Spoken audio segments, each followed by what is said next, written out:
매일 성경 묵상을 돕는 해설 가이드입니다. 안녕하세요. 묵상 코치입니다. 함께 읽고 나눌 말씀은 에스겔 47장 1절에서 12절까지 말씀입니다. 오늘 말씀은 이스라엘의 지파에 따른 땅 분배에 앞서 물이 성소의 문 지방에서 흘러나와 땅을 치료하는 장면입니다. 1절에서 7절은 성전에서 솟아 흐르는 물에 대한 모습입니다. 그가 나를 데리고 성전 문에 이르시니 성전의 앞면이 동쪽을 향하였는데 그 문지방 밑에서 물이 나와 동쪽으로 흐르다가 성전 오른쪽 제단 남쪽으로 흘러내리더라. 그가 또 나를 데리고 북문으로 나가서 바깥길로 꺾여 동쪽을 향한 바깥문에 이르시기로 본즉 물이 그 오른쪽에서 스며 나오더라. 그 사람이 손에 줄을 잡고 동쪽으로 나가며 천적을 측량한 후에 내게 그 물을 건너게 하시니 물이 발목에 오르더니 다시 천척을 측량하고 내게 물을 건너게 하시니 물이 무릎에 오르고 다시 천척을 측량하고 내게 물을 건너게 하시니 물이 허리에 오르고 다시 천척을 측량하시니 물이 내가 건너지 못할 강이 된지라. 그 물이 가득하여 헤엄칠 만한 물이요 사람이 능히 건너지 못할 강이더라. 그가 내게 이르시되 인자야 내가 이것을 보았느냐 하시고 나를 인도하여 강가로 돌아가게 하시기로 내가 돌아가니 강 좌우편에 나무가 심이 많더라. 에스겔은 이스라엘 12지파 기업으로 얻게 될 땅에 대해 말하기에 앞서 생명력이 없고 황폐한 땅이 성전 문 지방에서 흘러나오는 물로 인해 생명 땅으로 바뀌는 한상을 서술합니다. 이 물은 성소 출입구의 문 지방 밑에서 나와 동쪽에 있는 제단으로 흐르다가 제단 남쪽으로 흘러내려갑니다. 에스겔은 이 물이 안뜰의 남쪽 벽에서 스며 나와 계속해서 흐르는 것을 바깥뜰의 동문 앞에서 지켜봅니다.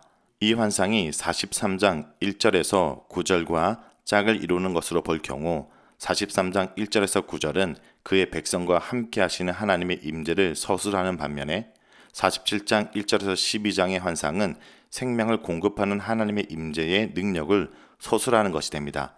하지만 이 환상이 43장 13절에서 27절과 평행을 이루는 것으로 본다면 성전 제의에 관한 법을 서술하기에 앞서 제의의 핵심이 되는 제단을 언급했던 것처럼 땅 분배에 대해 말하기에 앞서 회복된 땅을 언급하는 것으로도 볼 수 있습니다.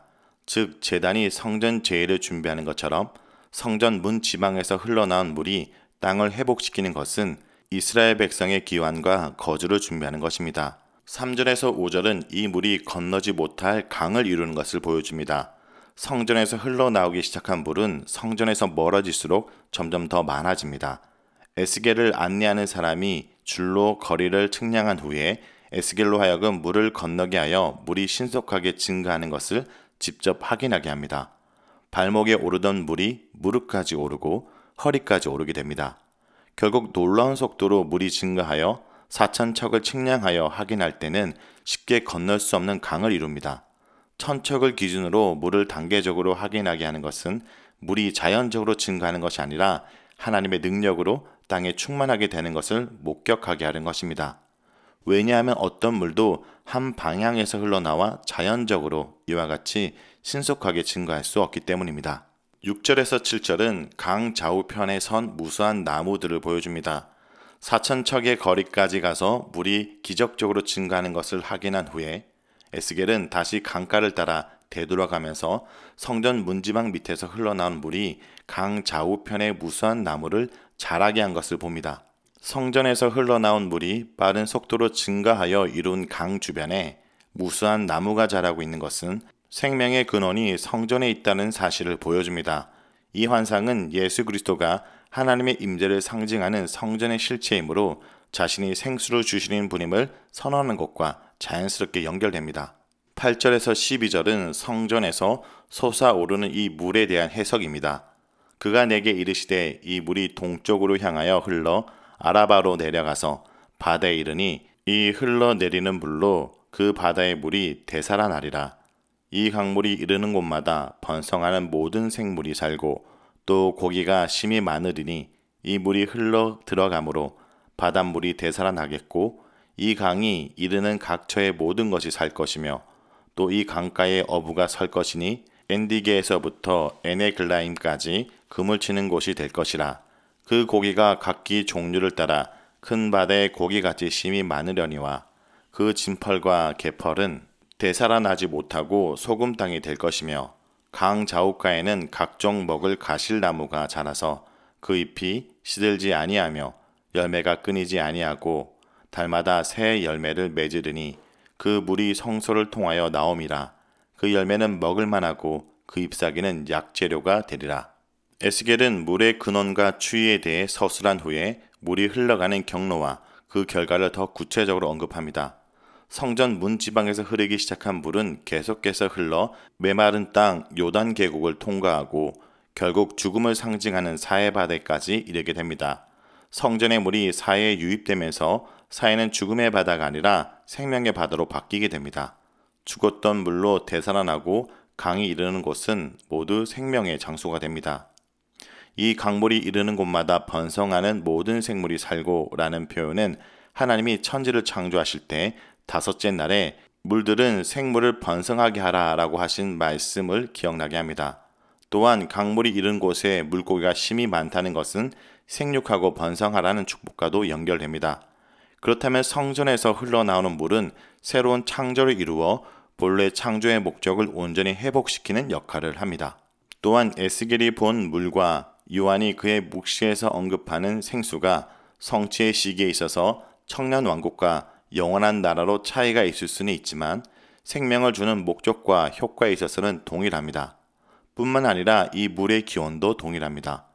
에스겔은 여호와의 보좌인 처소인 성전을 말하고 있으며 요한은 하나님과 및 어린 양의 보좌를 언급합니다.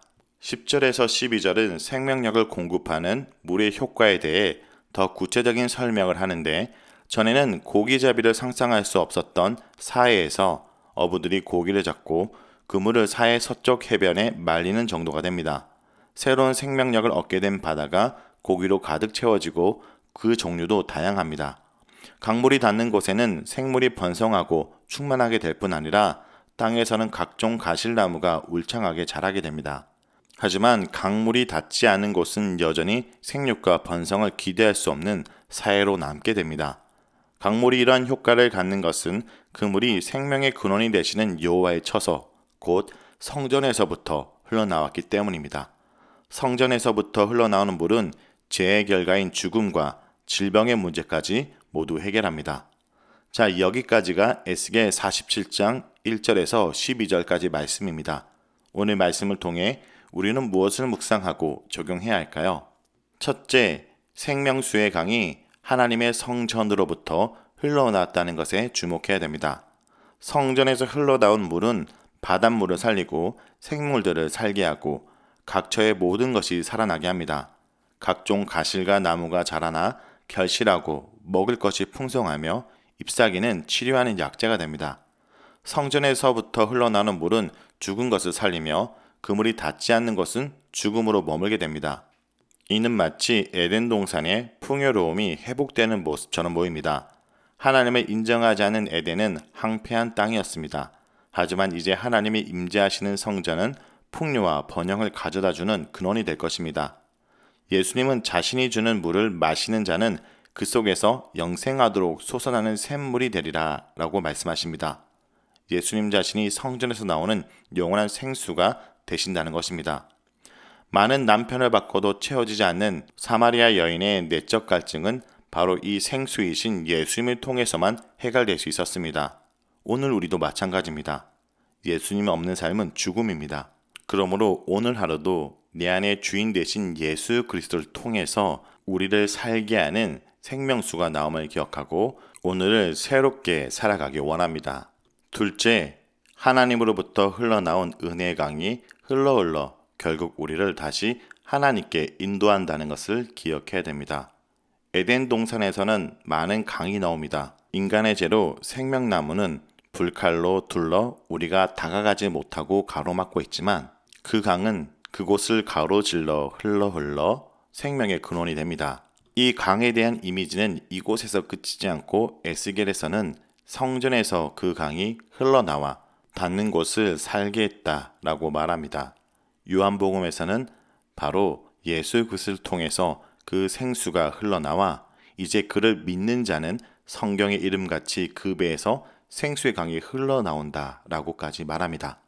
그리고 이것은 여기서 끝이지 않고 요한계시록 22장 1절에서 2절은 또 그가 수정같이 맑은 생명수의 강을 내게 보이니 하나님과 및 어린 양의 보좌로부터 나와서 그 가운데로 흐르더라 라고 말합니다. 성도 여러분, 이렇게 성경에서는 많은 강의 이미지가 나오고 이 강이 계속 흘러가는 것으로 얘기합니다.